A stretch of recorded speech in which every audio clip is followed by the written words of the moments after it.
This tiny drive holds 53 sins. Stay, and I'll show you how I turned every one of them into justice. I used to think my wife's only secret was adding kale to the chili. Turns out, Jessica had been serving up a whole different kind of nutrition behind my back. The morning everything changed started like any other Tuesday in our picture-perfect suburban home. I was sipping coffee, reviewing structural blueprints for the Henderson office building, when 14-year-old Sam burst into the kitchen with his mother's tablet clutched in his hands. "Dad, why is Mom wrestling that guy in her underwear?" The coffee mug slipped from my fingers, shattering against the granite countertop Jessica had insisted we install last year. The same countertop that had maxed out our credit card. The same countertop she'd probably been bent over while I was working 60-hour weeks to pay for it. "What did you say, buddy?" I kept my voice steady, the way I'd learned to do when inspecting a building with structural damage. "Stay calm, assess the situation. Don't let the walls come down on your head." Sam held up the tablet, his face scrunched in confusion. I was trying to download that new game, but I clicked the wrong folder. There's like 50 videos of Mom and this guy with the weird smile. They're doing grown-up stuff. My hands shook as I took the tablet. There it was, a folder labeled Private Gallery, with thumbnail images that made my stomach drop through the floor. Jessica's face, flushed and laughing, pressed against some guy's chest. The same Jessica who hadn't touched me in 8 months, claiming she was too tired from work. "Sam, go get your sister ready for school," I managed. "Don't mention this to anyone, okay? Not even Lila." As my son's footsteps echoed up the stairs, I scrolled through the digital evidence of my marriage's destruction. 53 videos. Hotels I recognized from her business trips. Our bedroom, our goddamn bedroom, while I was at work. Even my office. During one of her surprise visits when she'd brought me lunch and insisted I show her around. The man in the videos had perfectly styled hair, a Range Rover key fob visible in several shots, and a smile that screamed, "I close deals and steal wives." I'd seen that smile before. Grant Pritchard, the real estate developer who'd been sniffing around our neighborhood, buying up properties and flipping them into overpriced McMansions. I always believed in backing up important files. Call it an engineer's habit. Within 20 minutes, I'd copied everything to 3 separate drives and uploaded it all to a secure cloud account. Jessica's private gallery was about to become very public indeed. The front door slammed. Jessica's heels clicked across the hardwood as she called out her usual morning goodbye. "Leaving for the airport, honey. Back Thursday." I met her in the hallway, studying her face. The same face I'd fallen in love with 16 years ago, now a mask hiding God knows how many lies. She was dressed in her power suit, the navy one that hugged her curves and made her feel invincible. The one Grant Pritchard had peeled off her in video number 37. "Have a good trip," I said, kissing her cheek. Her perfume smelled expensive, new. "Close some big deals." She laughed, adjusting her briefcase strap. "You know me, always closing deals with a smile." If only she knew how prophetic those words were. After dropping the kids at school, I drove straight to the office of Margaret Fortin, the sharpest family lawyer in town. She had steel gray hair, no-nonsense glasses, and a reputation for turning cheating spouses into financial roadkill. "Mr. Kavanaugh," she said, reviewing the evidence on her computer screen with the clinical detachment of a coroner. "This is quite comprehensive. Your wife documented her affair better than most people document their taxes. What are my options? Complete financial disclosure, asset protection, emergency custody filing, and..." She paused, a slight smile playing at her lips. "In cases of cheating with such clear evidence, we can move very quickly. How quickly can you secure your assets?" "Give me 48 hours. By Wednesday evening, I'd emptied our joint savings account, canceled Jessica's credit cards, and moved the kids to a furnished apartment across town. Sam and Lila thought it was an adventure. "Like camping, but with cable TV," I told them. Thursday afternoon, I sat in our empty living room, watching dust motes dance in the sunlight, streaming through windows Jessica would never look through again. The moving truck had taken everything except her clothes, her toiletries, and one item I'd left on the kitchen counter. A manila envelope containing divorce papers, custody documents, and a flash drive labeled "Highlights Reel." Nothing says "Welcome Home" like "Echoing Walls and the End of Your Marriage," Chapter 2, The Return. House of Shadows. Jessica's scream echoed through the empty house at exactly 6:47 p.m. I know because I was sitting in my car across the street, watching through the living room window as she discovered her new reality. She stumbled out the front door, clutching the envelope, her perfectly styled hair disheveled for the first time in years. Her phone was pressed to her ear, and even from 50 yards away, I could hear her voice rising to a pitch that probably had the neighbor's dogs howling. "Candace, he's gone crazy! The house is empty! Everything's gone!" Candace Morrison, Jessica's best friend and partner in suburban gossip warfare, real estate agent, wine enthusiast, and the kind of woman who knew everyone's business before they knew it themselves.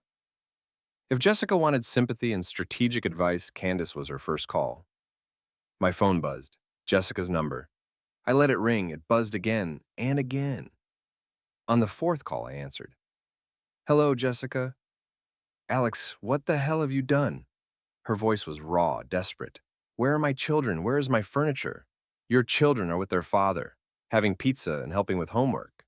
As for your furniture..." I paused, savoring the moment. "I only took what belonged to me. You're welcome to keep everything that's yours." "This is insane. You can't just abduct my kids and steal my belongings." "I didn't abduct anyone. I have temporary emergency custody, filed this morning. And I didn't steal anything. I removed my property from a house where my wife was entertaining her boyfriend. Did you enjoy the flash drive?" The silence stretched so long I thought she'd hung up. "Alex, please, we can work this out. It's not what you think." I laughed, a sound that surprised me with its bitterness. "It's exactly what I think, Jess. 53 videos don't lie. Neither does the credit card statement showing hotel charges on dates you claim to be in business meetings. I made a mistake. People make mistakes." "Mistake? You made 53 mistakes? In our bed, in hotel rooms, in my office?" My voice stayed level, controlled. "You didn't make a mistake, Jessica. You made choices. Now you get to live with the consequences. Don't do this to our family. I'm not doing anything to our family. I'm protecting what's left of it." I hung up and drove to Pete Romano's house. Pete had been my best friend since college, back when we were both studying engineering and dreaming of building bridges. He'd switched to criminal justice after his brother was ended by a drunk driver, spent 15 years as a cop, and now ran a small private investigation business. If anyone could help me navigate the murky waters of divorce warfare, it was Pete. "Jesus, Lex," he said, reviewing the evidence on his laptop. "Your wife documented this affair like she was making a documentary. Look at the metadata. She's been at this for over a year. I need to know everything about Grant Pritchard, his business, his finances, his other girlfriends, because I guarantee Jessica isn't his only sufferer." Pete cracked his knuckles, a habit left over from his cop days. "Grant, the Grin Pritchard, drives the Range Rover, owns half the new construction in town, and has a reputation for closing deals with married women. Word is, he's got a type." "What type?" "Bored housewives with successful husbands and flexible morals. He wines them, dines them, beds them, and moves on. Usually leaves a trail of broken marriages in his wake." "Usually?" "Most husbands don't fight back. They take their lumps, pay their alimony, and slink away. But you," Pete grinned, "you're not most husbands." Friday morning brought phase 2 of Jessica's counterattack. She showed up at the kids' school, demanding to take them home. The principal, Mrs. Henderson, called me immediately. "Mr. Kavanaugh, your wife is here with some man insisting she has the right to take Sam and Lila. She seems quite upset." "I'll be right there. Don't let them leave." I arrived to find Jessica and Grant Pritchard standing in the school office like they owned the place. Up close, Grant was exactly what I'd expected. Expensive suit, perfect teeth, and the kind of confidence that came from never being told no. He was also bigger than he'd looked in the videos. 6'3", broad shoulders, and hands that had been all over my wife. "Alex," Jessica said, attempting a smile, "this is Grant. He's been helping me through this difficult time." "I bet he has." I turned to Grant and extending my hand. "The famous Grant Pritchard. I've seen so much of your work." His handshake was firm, his smile predatory. "Jessica's told me a lot about you. Sorry about the misunderstanding." "Misunderstanding?" I kept my voice pleasant, conversational. "Is that what we're calling cheating now?" Grant's smile faltered. Jessica stepped between us. "Alex, please. The children don't need to see their parents fighting." "You're absolutely right." I pulled out my phone, showing her the screen. They also don't need to see their mother's sex tapes, which is why I haven't posted them on social media. Yet. Jessica's face went pale. Grant's jaw tightened. You wouldn't, Jessica whispered. Try me. I pocketed the phone and turned to Mrs. Henderson.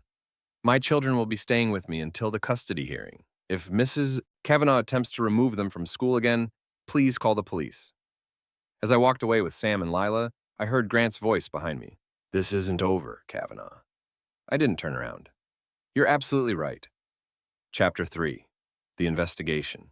Saturday morning found Pete and me parked outside the Riverside Hotel, watching Grant's Range Rover through binoculars like a couple of middle-aged Hardy Boys. The hotel was Grant's favorite hunting ground, upscale enough to impress married women, discreet enough to avoid gossip. There, Pete muttered, adjusting the focus. Third floor, corner room. Same window where he filmed half those videos with your wife. Through the telephoto lens, I watched Grant emerge onto the balcony with a brunette I didn't recognize. She was laughing, wearing a hotel bathrobe, and definitely not his wife. I'd looked up Mrs. Pritchard online. She was a blonde socialite who spent most of her time at charity galas and spa retreats. Think she knows she's being recorded? Pete asked. Does it matter? Grant's about to learn what it feels like to be the star of someone else's private collection. We spent 4 hours documenting Grant's afternoon activities. The brunette left around 3, looking satisfied and slightly guilty.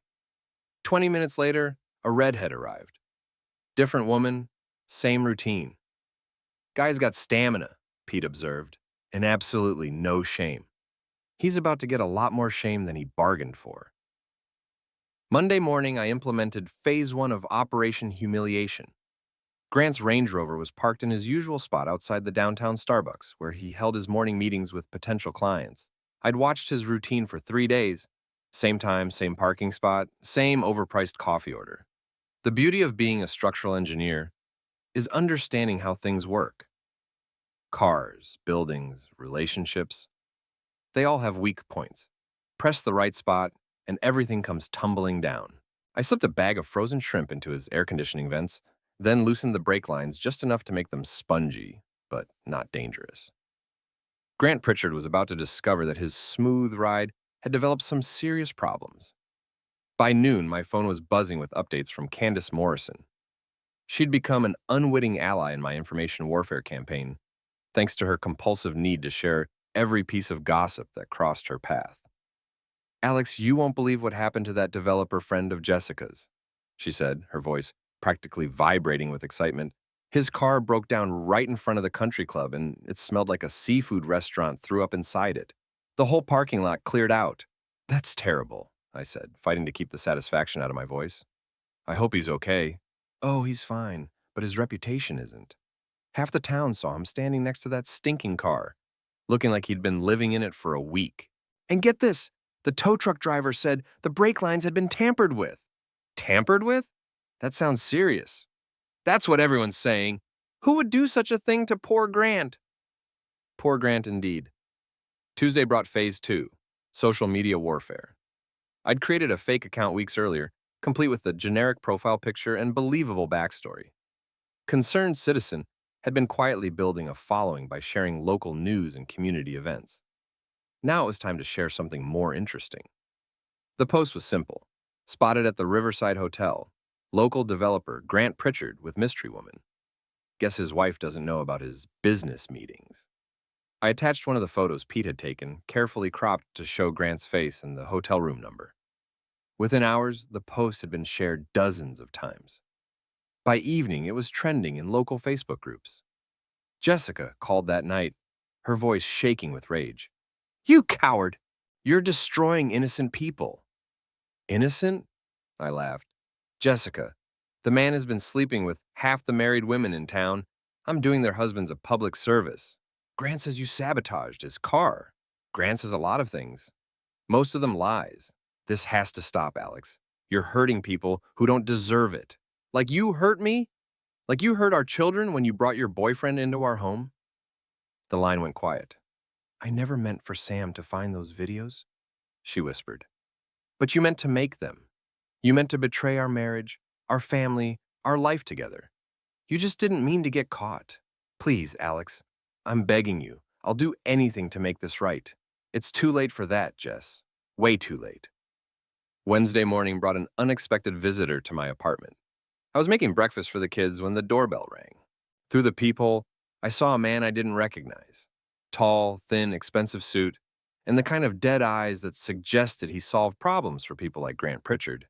Mr. Kavanaugh? My name is Marcus Webb. I represent certain business interests in town. We need to talk. I opened the door but left the chain lock engaged. I don't know any Marcus Webb. You know my employer, Grant Pritchard. He's concerned about some recent misunderstandings. There's no misunderstanding. Your boss is a serial adulterer who destroyed my marriage. Now he's facing the consequences. Marcus smiled, but it never reached his eyes. Mr. Pritchard is prepared to offer compensation for any inconvenience you may have experienced. A generous settlement, enough to start fresh somewhere else. Somewhere else? This town can be small, Mr. Kavanaugh. Uncomfortable for people who don't fit in. Mr. Pritchard has many friends, many business connections. It would be unfortunate if your engineering firm lost clients due to personal complications. The threat was clear. Take the money and disappear, or face professional and social destruction. Tell Mr. Pritchard I appreciate his generous offer, I said, closing the door. But I'm not going anywhere. That afternoon, I called an emergency meeting with Pete at his office. They're escalating, I told him, describing Marcus's visit. Grant's feeling cornered. Cornered animals are dangerous, Pete warned. Maybe it's time to consider that settlement offer. Like hell. I'm just getting started. Lex, think about your kids. Think about your business. Is revenge really worth losing everything? I looked at my best friend, this man who'd stood by me through college, marriage, and now divorce. Pete Romano, who'd seen the worst of human nature during his years as a cop, was trying to protect me from myself. It's not about revenge anymore, I said. It's about justice. Grant Pritchard has been destroying marriages for years, and nobody's ever fought back. Well, I'm fighting back. And if you lose, then at least I'll lose on my feet, not on my knees. Pete sighed, then opened his laptop. All right, you stubborn coward. Let's see what else we can dig up on Grant, the Grin Pritchard. Chapter 4. Social Ruin and Public Trials. The courthouse steps on Thursday morning looked like a media circus, complete with local news cameras and a growing crowd of curious onlookers. Word had spread through town about the Kavanaugh divorce, fueled by social media posts and Candace Morrison's inability to keep her mouth shut. Margaret Fortin met me at the courthouse entrance, her briefcase in one hand and a predatory smile on her face. Ready to make some noise, Mr. Kavanaugh? Let's burn it down. Jessica arrived with her lawyer, a slick-haired man named David Chen, who specialized in defending cheating spouses and overcharging for the privilege. Grant Pritchard wasn't with them, but I spotted Marcus Webb lurking near the back of the courtroom like a well-dressed vulture. Judge Patricia Williams had a reputation for no-nonsense rulings and zero tolerance for marital misconduct. She was also a divorced mother of 3 who'd been cheated on by her ex-husband, a fact that Margaret had mentioned with considerable satisfaction during our pretrial meeting. Your Honor, Chen began, standing with theatrical confidence, my client is the sufferer of a vindictive husband who has launched a campaign of harassment and intimidation. Mr. Kavanaugh has stolen marital assets, abducted the children, and engaged in cyberbullying through anonymous social media accounts. Judge Williams looked unimpressed. Mr. Chen, I've reviewed the evidence. Would you care to explain these? She gestured to a stack of printed screenshots from Jessica's private gallery. Chen's confidence evaporated. Your Honor, those were private communications between consenting adults. Private communications? Margaret stood, her voice cutting through the courtroom like a blade. Your Honor, these videos were filmed in the marital home during work hours. While Mr. Kavanaugh was supporting his family, Mrs. Kavanaugh documented her cheating more thoroughly than most people document their wedding. The gallery erupted in whispers. I saw Candace Morrison in the 3rd row, her phone out, probably live tweeting the proceedings. Furthermore, Margaret continued, we have evidence that Mrs. Kavanaugh's paramour, Mr. Grant Pritchard, has engaged in a pattern of predatory behavior targeting married women in this community. She handed the judge a thick folder containing Pete's investigation results. Photos, credit card records, hotel receipts, and testimonies from 3 other women who'd fallen sufferer to Grant's charm offensive. Judge Williams reviewed the documents in silence. When she finally looked up, her expression was glacial. Mrs. Kavanaugh, I'm awarding full custody of the minor children to Mr. Kavanaugh, effective immediately. You will have supervised visitation rights, pending a full psychological evaluation. As for the marital assets, she paused, studying the financial disclosure forms. Mr. Kavanaugh will retain the family home, the children's college funds, and his retirement accounts. Mrs. Kavanaugh will be responsible for her own legal fees and any debts incurred during the period of cheating. Jessica's face crumpled. Chen looked like he'd been hit by a truck. Your Honor, he stammered, this is highly irregular. My client deserves equitable distribution. Your client, Judge Williams interrupted, forfeited her right to equitable distribution when she chose to betray her marriage vows. This court does not reward cheating, Mr. Chen. I suggest you advise your client accordingly. The gavel fell with the finality of a coffin lid closing. Outside the courthouse, the media circus was in full swing. Local reporter Sarah Mitchell shoved a microphone in my face. Mr. Kavanaugh, how do you feel about today's ruling? I feel like justice was served, I said, looking directly into the camera. My wife chose to destroy our marriage, but she didn't get to destroy our family. My children will know that actions have consequences. What's your message to other betrayed spouses? Fight back. Don't let anyone tell you to take the high road when someone's dragging your family through the gutter. Sometimes the only way to stop a bully is to punch them in the mouth. The interview went viral within hours. Fight back started trending on local social media, and my phone began buzzing with messages from other betrayed spouses sharing their stories. But Grant Pritchard wasn't finished with me yet. Friday evening, I was helping Sam with his algebra homework when Pete called. Lex, we've got a problem. Grant's been asking questions about you around town. He's telling people you're unstable, dangerous. He's also been spreading rumors about your engineering firm, claiming you cut corners on safety inspections. Let him talk. Nobody's going to believe 3 of your clients called today. The Henderson Project, the Morrison office building, and the new shopping center. They're all reconsidering their options. My blood turned to ice. Grant was attacking my livelihood, trying to destroy my ability to support my children. How bad is it? Bad. Marcus Webb has been making the rounds, suggesting that hiring you might be problematic. He's got photos of the courthouse circus, your interview, everything. He's painting you as an unhinged vigilante. Son of an unpleasant person. It gets worse. Jessica filed an appeal, claiming you coerced her into the affair by being an absent husband. She's also requesting a psychological evaluation, claiming you're a danger to the children. I closed my eyes, feeling the walls closing in. Grant Pritchard was playing chess while I'd been playing checkers. What do?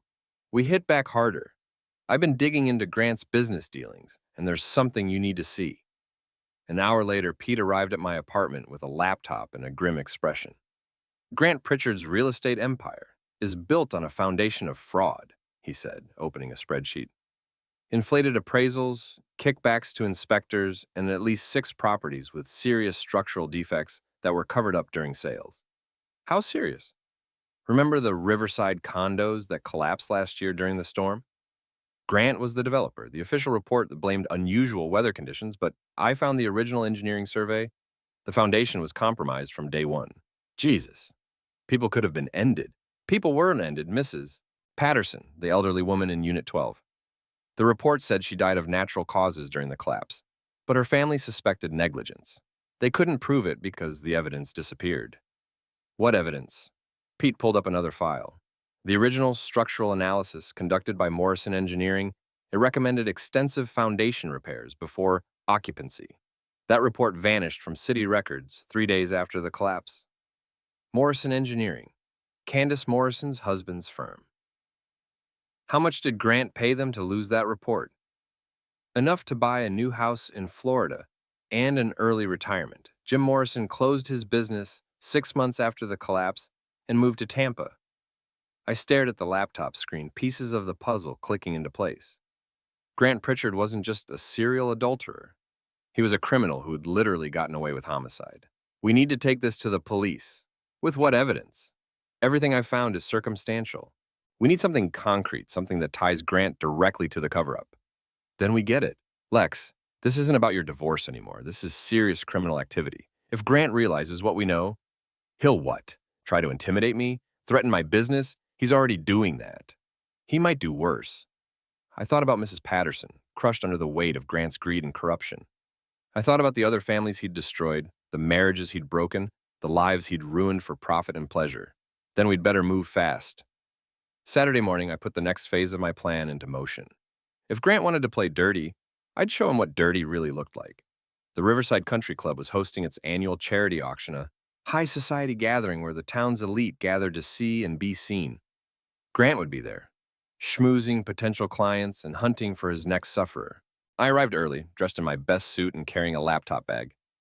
The club's audiovisual system was state-of-the-art, designed for presentations and speeches. It was also surprisingly easy to hack if you knew what you were doing. Pete had taught me a few tricks during his cop days, back when digital evidence was becoming crucial in criminal cases. A simple USB device plugged into the right port could override the entire system. The charity auction was in full swing when I made my move. Grant was on stage, presenting a check to the local children's hospital, basking in applause and admiration. His wife stood beside him, smiling and waving, completely unaware of her husband's double life. "Ladies and gentlemen," Grant said into the microphone, "it's always a pleasure to give back to our wonderful community." That's when I triggered the override. The large screen behind Grant flickered, then displayed the first video from his private collection. Not one of the videos with Jessica, I wasn't that cruel, but one featuring a blonde woman I'd identified as the mayor's wife. The audience gasped. Grant spun around, his face turning white as he saw himself on screen without clothes and grinning at the camera. "What the hell?" he started, then lunged for the projection controls. But I'd disabled the manual override. The video played on, crystal clear and perfectly audible through the club's premium sound system. Grant's voice echoed through the ballroom. "Your husband doesn't need to know about this, sweetheart." Chaos erupted. People screamed, chairs overturned, and Grant's wife slapped him so hard the sound echoed through the microphone. Security rushed the stage, but the damage was done.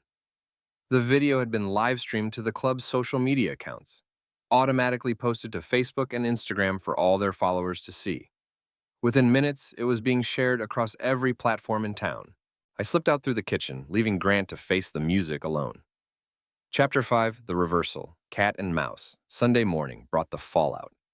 Grant's humiliation at the country club had become the most watched video in our town's history, shared thousands of times across social media platforms. Local news stations picked up the story, and by noon, reporters from 3 neighboring cities were camped outside Grant's office building. I was drinking coffee and watching the news coverage when Pete called. "Jesus, Lex, you really went nuclear on him." He had it coming. The mayor's wife filed for divorce this morning. So did the bank president's wife and the city council chairman's wife. Apparently, your little slideshow identified more sufferers than we knew about. Good. They deserve to know the truth. Grant's not taking it well. My sources say he's holed up in his office, drinking heavily and making threats. Marcus Webb has been seen around town asking questions about you. Let them come. Lex, I'm serious.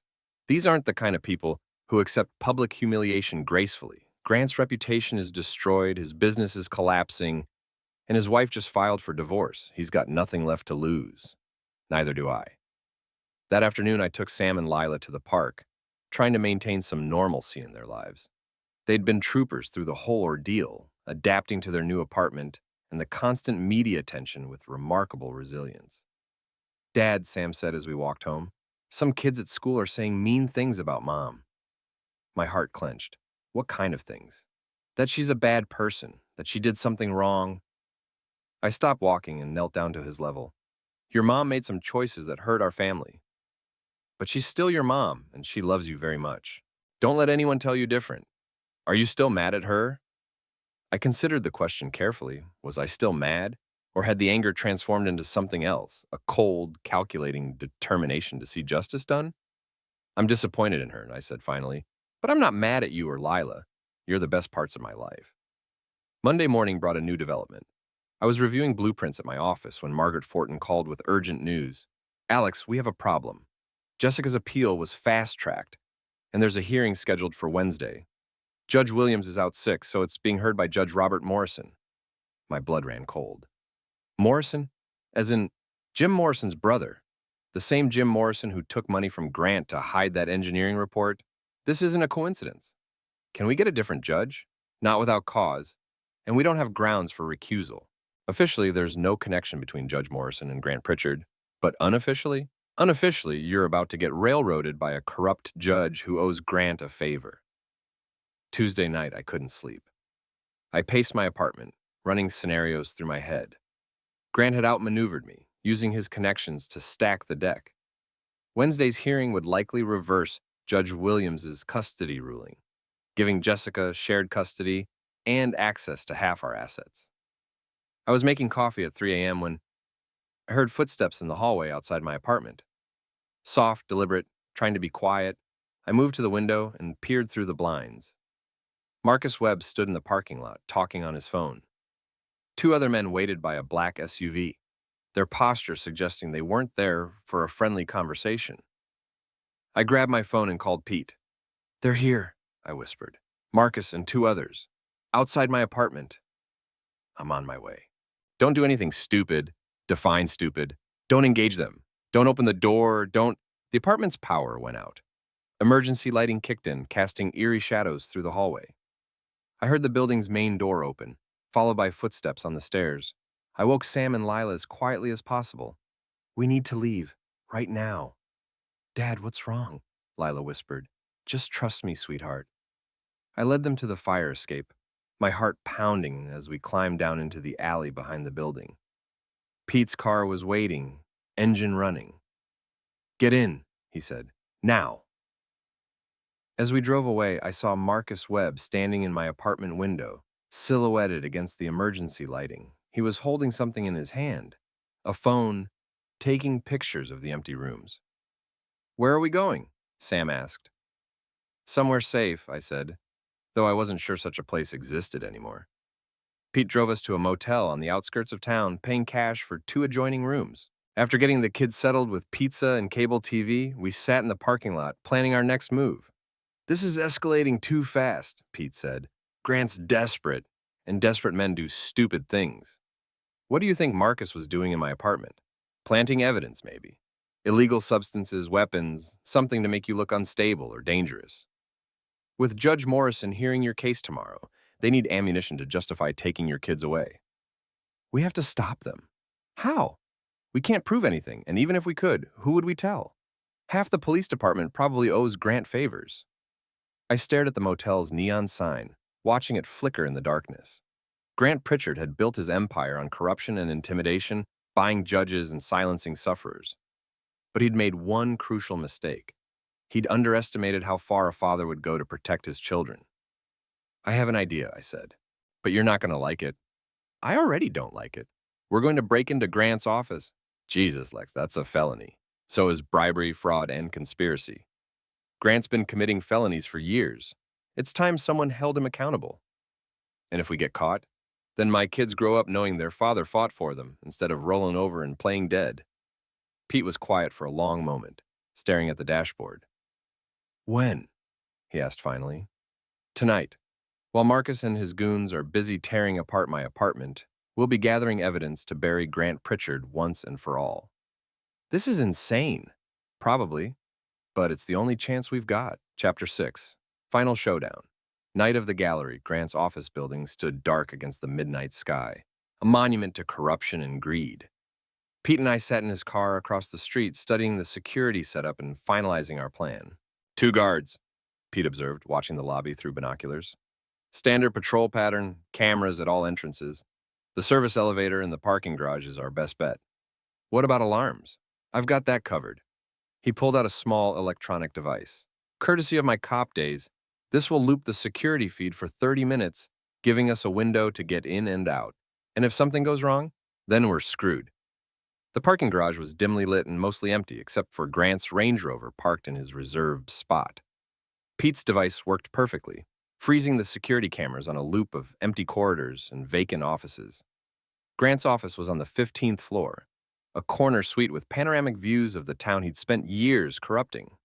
The lock was electronic, but Pete had another gadget for that, a universal key card that bypassed most standard systems. "Jesus," Pete whispered as we entered Grant's private office. The room was a shrine to ego and excess. Awards lined the walls, photographs showed Grant shaking hands with politicians and celebrities, and a massive desk dominated the space like a throne. But it was the wall-mounted monitors that caught my attention. 6 screens displayed live feeds from various locations around town. Hotel rooms, private homes, even what looked like changing rooms at the country club. Grant hadn't just been filming his own conquests. He'd been running a surveillance operation. This sick coward has been recording everyone, I said, studying the feeds. Pete was already at Grant's computer, his fingers flying across the keyboard. Encrypted hard drives, multiple servers, backup systems. This isn't just blackmail material, it's an entire intelligence network. What's he been doing with it? Controlling people. Look at this. Pete pulled up a folder labeled Insurance Policies. It contained hundreds of video files, organized by name and date.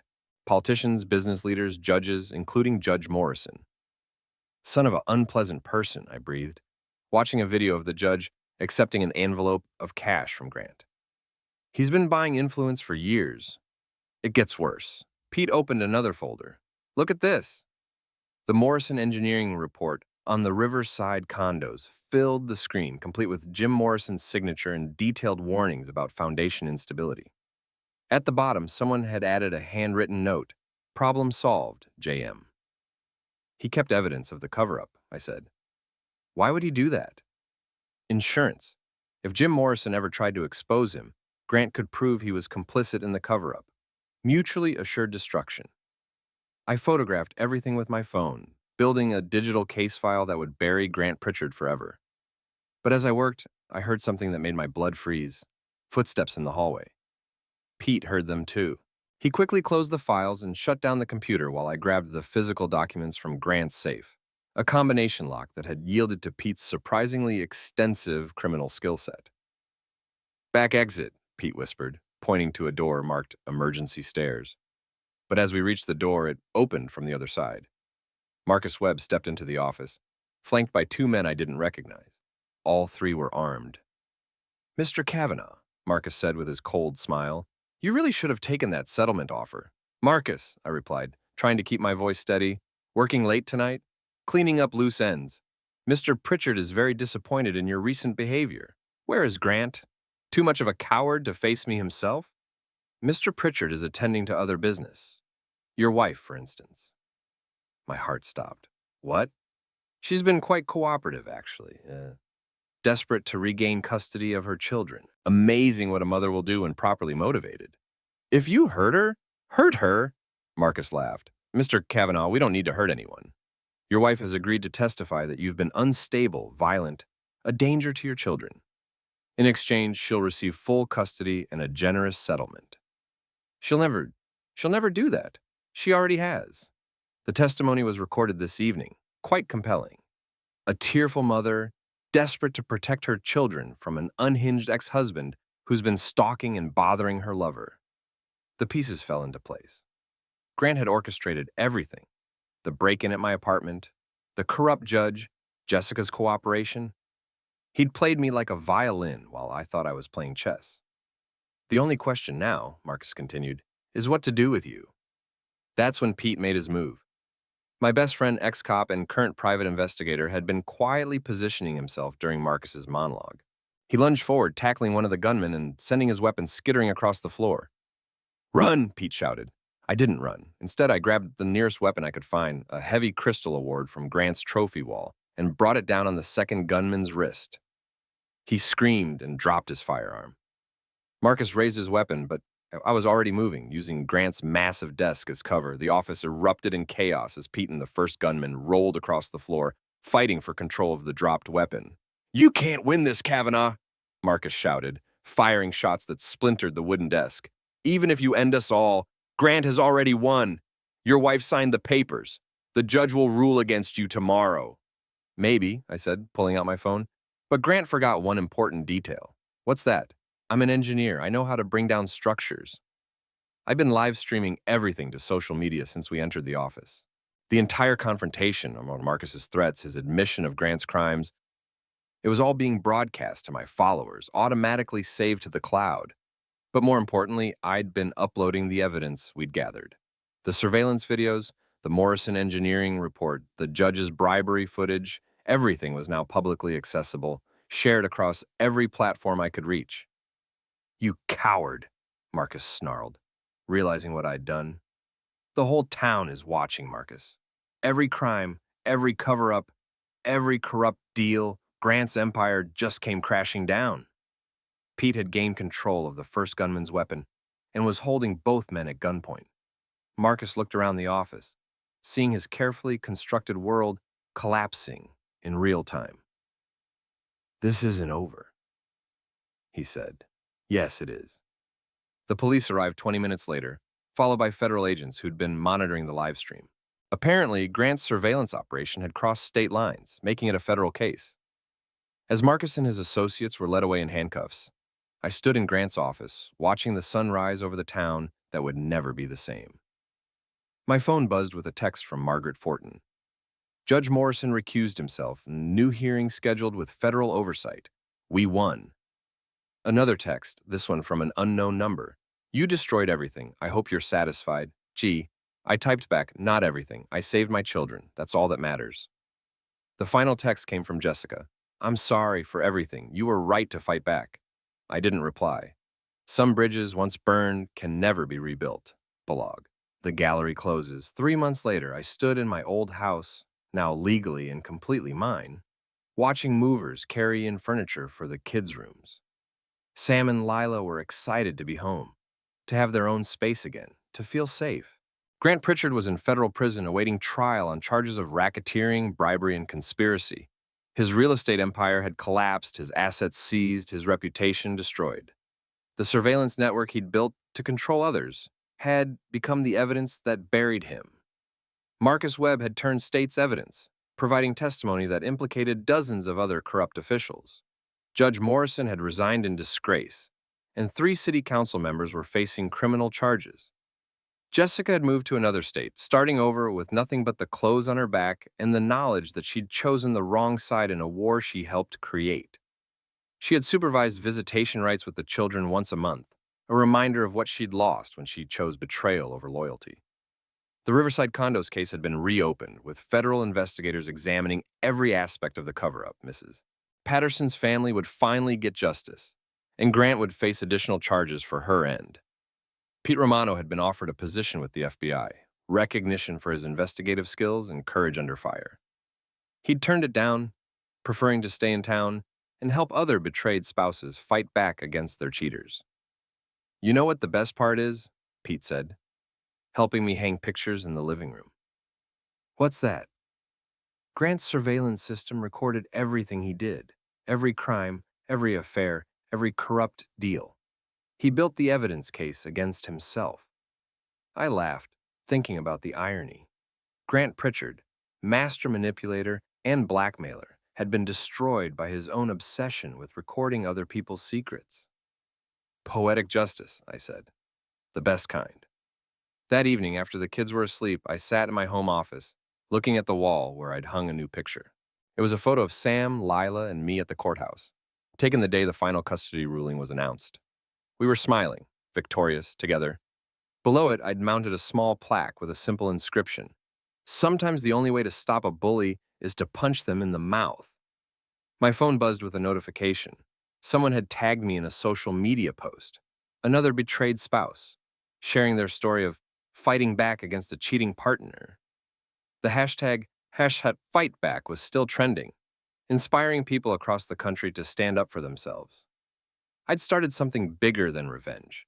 I'd started a movement. The Gallery of Ruin was closed. Grant Pritchard's reign of terror was over, and my children would grow up knowing that their father had fought for them when it mattered most. Justice had been served, and it tasted better than any revenge I could have imagined. The end.